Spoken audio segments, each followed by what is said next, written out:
আজকে বানাবো আমি দই দিয়ে পুর ভরা করলা। তার জন্য লাগবে আমার কয়েকটি করলা। প্রথমে করলাকুটিকে সেদ্ধ করে নেব, তারপরে জল ঝরিয়ে বীজকোটাকে বার করে নেব। পুরের জন্য আমার যে মশলাটি রেডি করতে হবে তাতে দিয়ে দেব আমি করলার বীজকোটা, আর দেব টমেটো, কাঁচা লঙ্কা, ধনেপাতা, আদা, গোটা জিরে, সমস্ত কিছু মিক্সিতে দিয়ে একটি পেস্ট তৈরি করে নেব।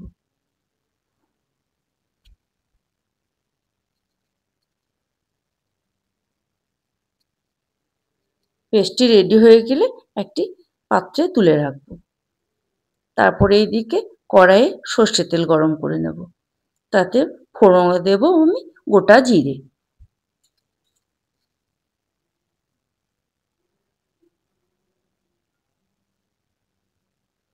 তারপরে তেলের মধ্যে মশলাটি দিয়ে কিছুটা পরিমাণ নাড়াচাড়া করব।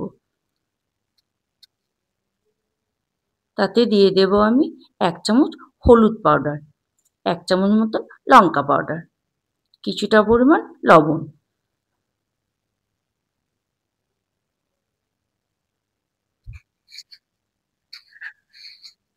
মশলা নাড়াচাড়া করতে করতে জলটি যেই শুকিয়ে আসবে তখন আমি ঢাকা দিয়ে দেব। এদিকে রেডি হয়ে যাবে আমার মশলা।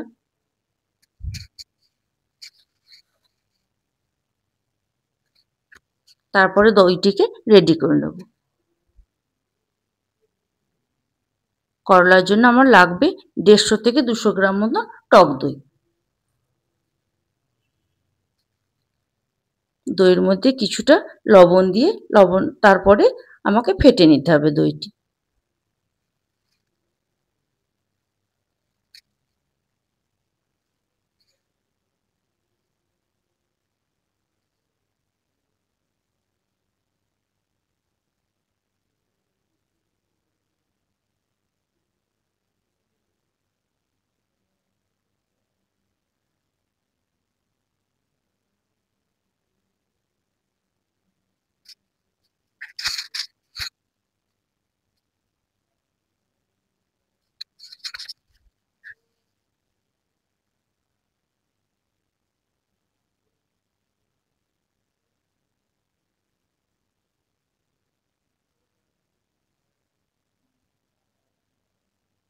তারপরে মশলাগুলিকে এক এক করে করলার ভেতরে ভরে দিতে হবে।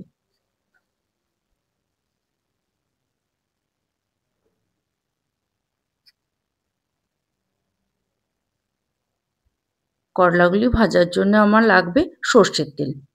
সর্ষের তেল গরম হয়ে আসলে এক এক করে করলাগুলি ভেজে নেব।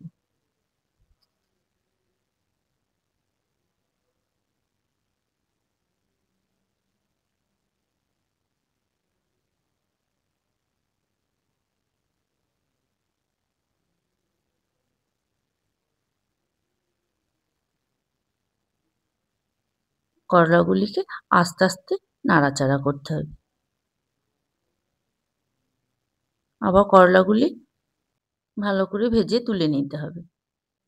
তারপরে সেই তেলের মধ্যে দিয়ে দেব আমি গোটা জিরে, আর দিয়ে দেব ফাটানো দইটি। সামান্য পরিমাণ হলুদ দেব, কালারটি যেন ঠিক থাকে।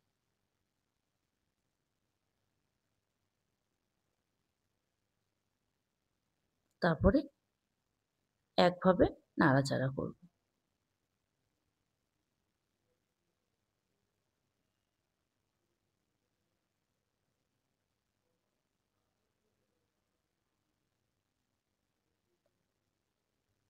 তারপরে এক এক করে করলাগুলি দইয়ের মধ্যে দিয়ে দেব।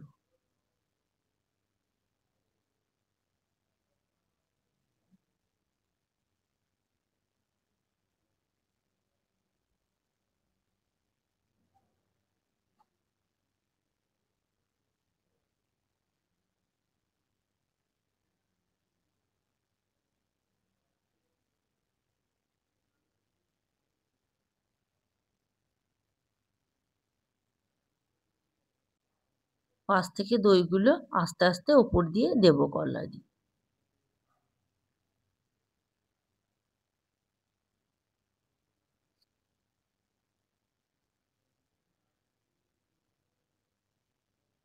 তারপরে ওপর থেকে একটু গরম মশলা ছিটিয়ে দেবো, সেন্টও হবে, খেতেও টেস্ট হবে।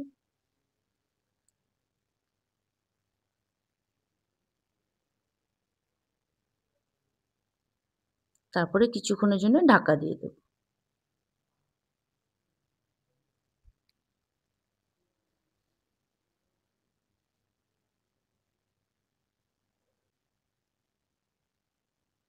দেখুন আমার করলাটি রেডি হয়ে এসেছে।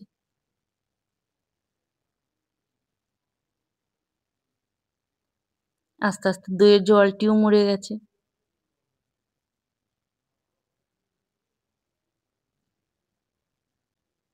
রেডি হয়ে গেছে আমার দই দিয়ে করলা।